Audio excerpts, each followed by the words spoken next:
Welcome to Everyday Enlightenment, bringing you the voice of humanity from the hubforhumanity.com community. I'm your host, Patty Teal. Today's guests are a husband and wife team, Mike and Donna Newcomb. They are going to be telling us about a nonprofit organization called Manzanita Outreach.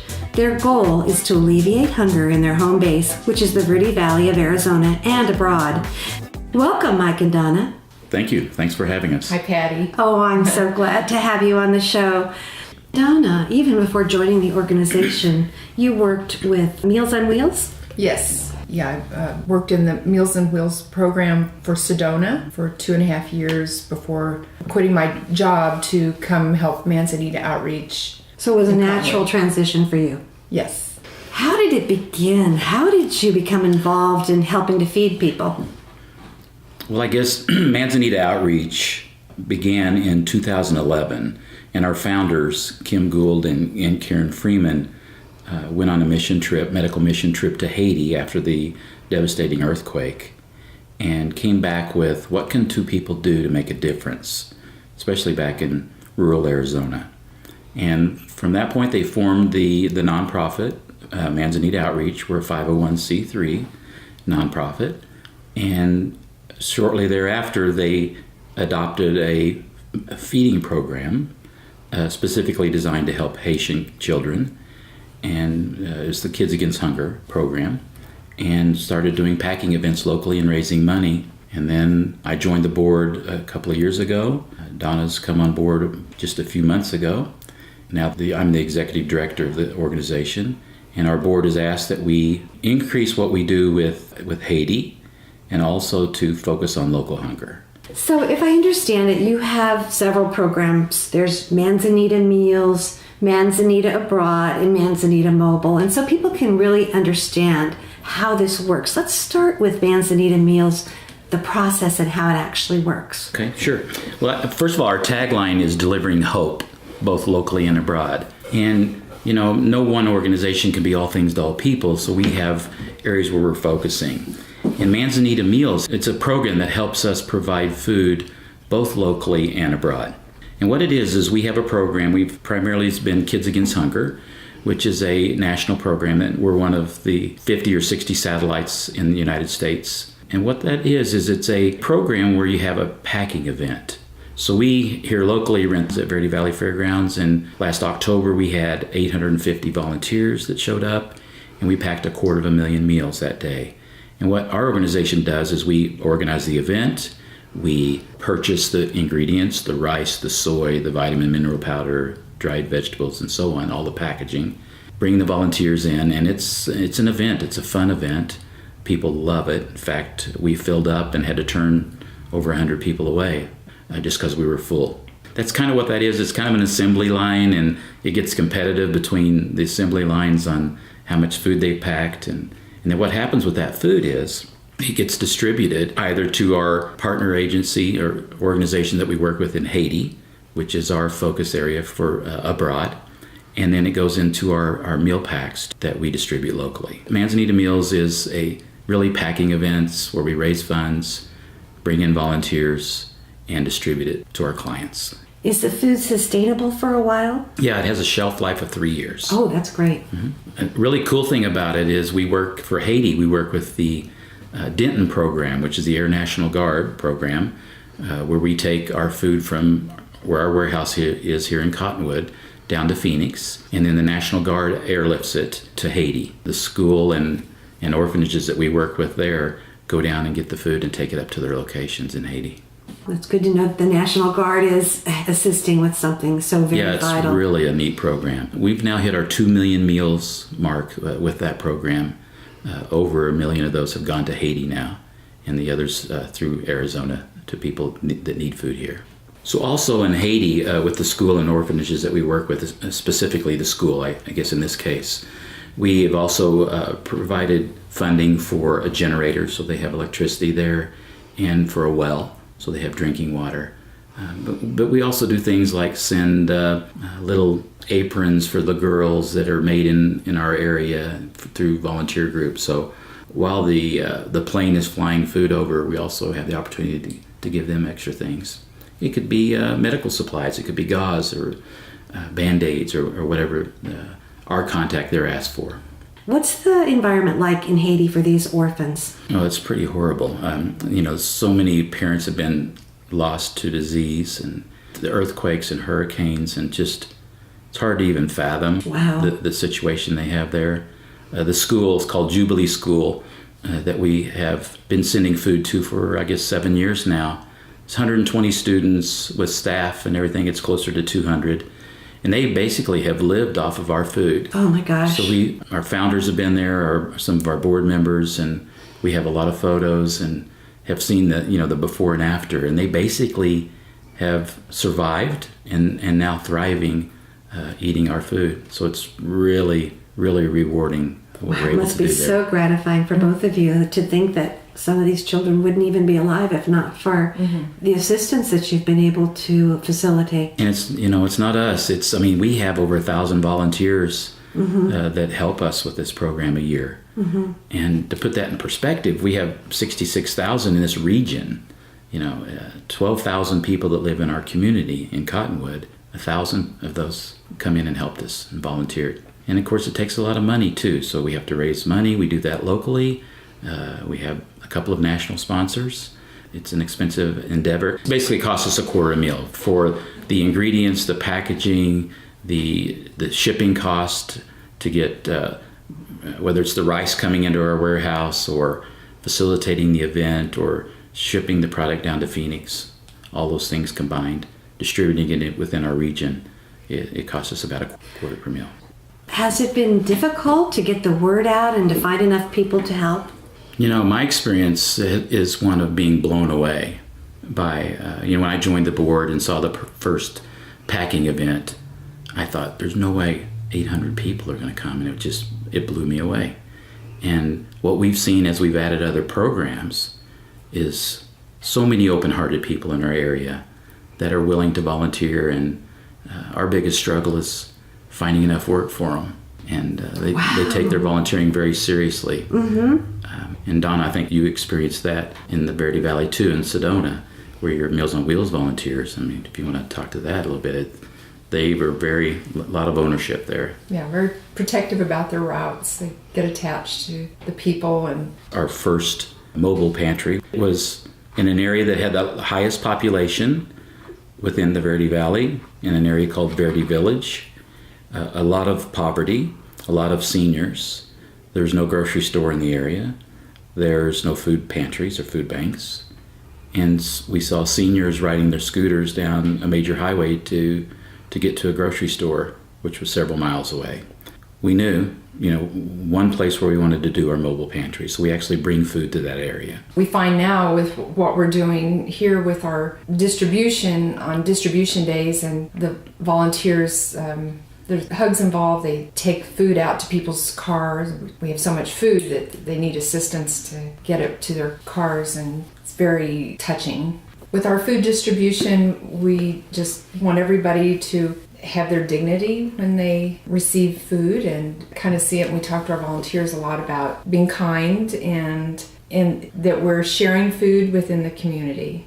Well, I saw your mobile pantry at one of the senior centers that you go to, and it really had a festive feeling to it. It was a happy place, and there was even a table.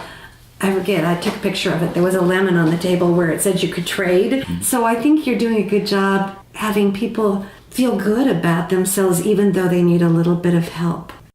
One of the new programs we're starting next month is the senior food program. We're in 6 locations within our area doing mobile pantries. And this program gives seniors an additional opportunity. This is it's a federal program. It goes by CSFP, which is the Commodity Senior Food Program, which is actually through the Department of Economic Security. Manzanita Outreach is now partnering with St. Mary's Food Bank here in Arizona to distribute these senior food boxes starting in June. So this is a new program for us. Eligibility requirements are that a person be 60 years of age or older, and they meet the annual household income requirement. And we're excited to be handling this program through our pantry sites, of which currently we have 6 pantry sites, and we will be distributing the boxes, the senior boxes at our local distribution sites. So it'll be really good for the seniors. They'll come be able to pick up their box that they receive monthly. And then with that, because they're picking up at our mobile pantries, they'll get fresh produce and non-perishable food, other things to go with that at that time as well. If someone's listening and they're not in the Verde Valley, how would they find out if this program is in their area? I think the thing to do would be to contact the Department of Economic Security. We have for Yavapai County, that's our county here in Arizona that we're at here, there's a number given to our area, and we're allowed to distribute that many boxes in Yavapai County. So I think if you contact the Department of Economic Security, you can find out what your availability is for your county. For the listeners, if you know of someone or you yourself needs a senior food box, that you can go to the website and they have an online application process, and then someone would reach out to you, like our organization. The process that we're putting in place, we hope works for rural America, and we feel like we're kind of in the sandbox here in Verde Valley. And it's home, but it's also very rural, and it gives us the opportunity to put a program together that will plug the gaps that we'd mentioned earlier. And then once we have that completely figured out, and I think we do, other than kind of documenting our processes, then it can be scaled, or it can be like a cookie cutter. As an example, how could this go up to northern Arizona, to the Navajo Nation, and how could they feed themselves using our program? So that's kind of the dream, the vision of what we're trying to do is solve the problem here, and then teach others how to do it in their region or their community.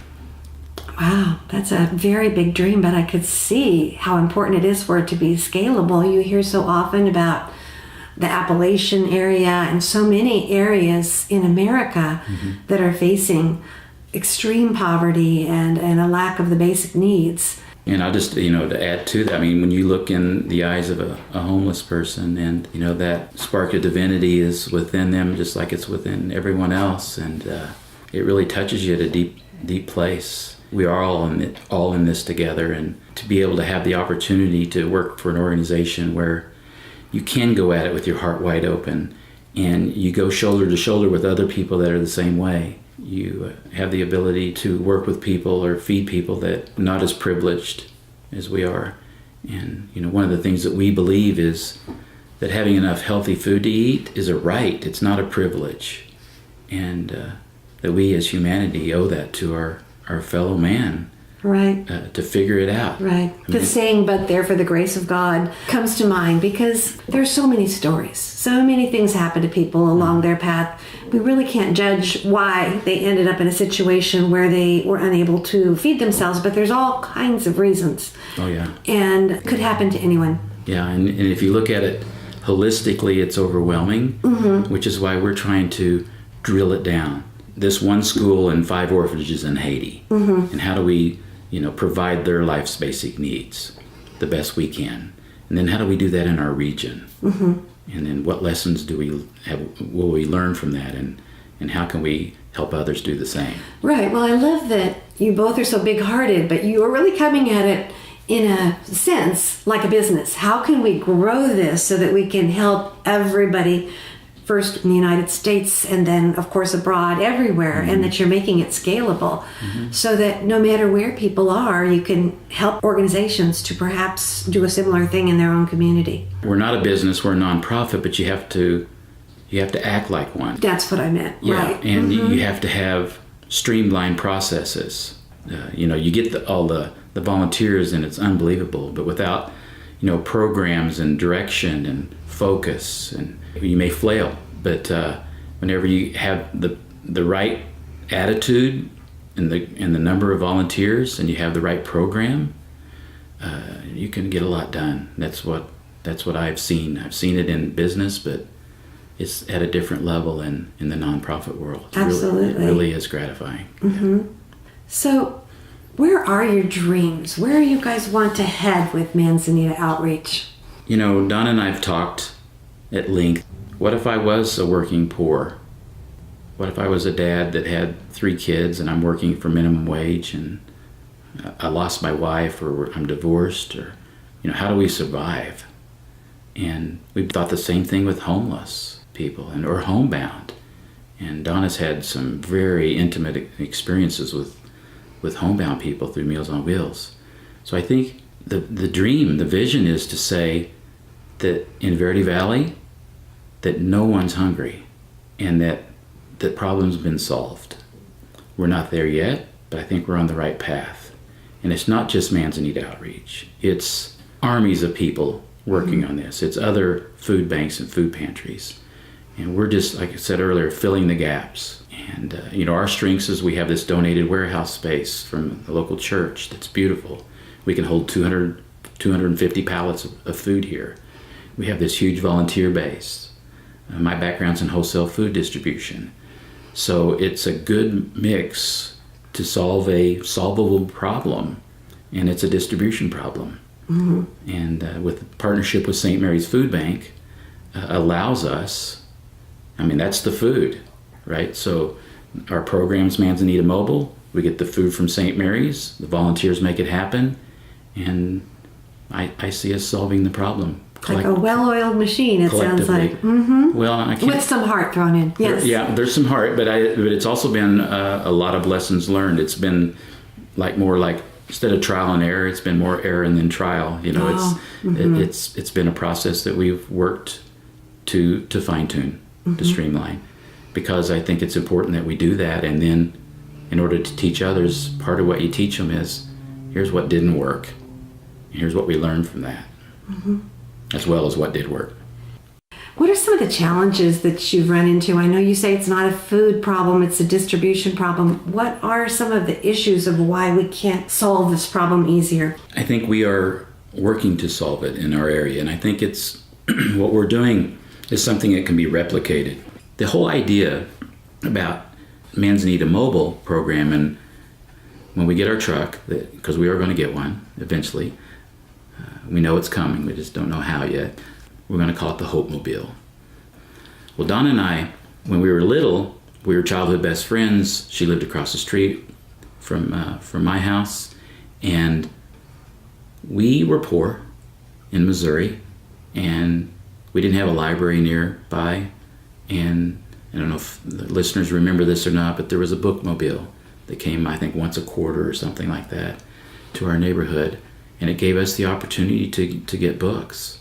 So we're thinking we're going to do the same thing with the Hope Mobile, which would go into communities or into areas that are underserved and bring food, potentially health and beauty care items, maybe first aid type things. We can expand through that, but the Hope Mobile will be like the Bookmobile. That's great. And you have a background with Amazon, don't you, Mike? Yeah, I was a general manager in one of the startup facilities back in 1999, 2000, when we were just trying to figure it out. It was in Kentucky, and it was an awesome experience, and they have distribution down to a science. Yeah. If people are listening and they want to help, what would you suggest they do? If you're not living in the Verde Valley, it's tough to volunteer because that's where all of our volunteering is happening. I can tell you that we've shipped 2 million meals of the Manzanita Meals program, the Kids Against Hunger. We're now at over 500 households in Verde Valley.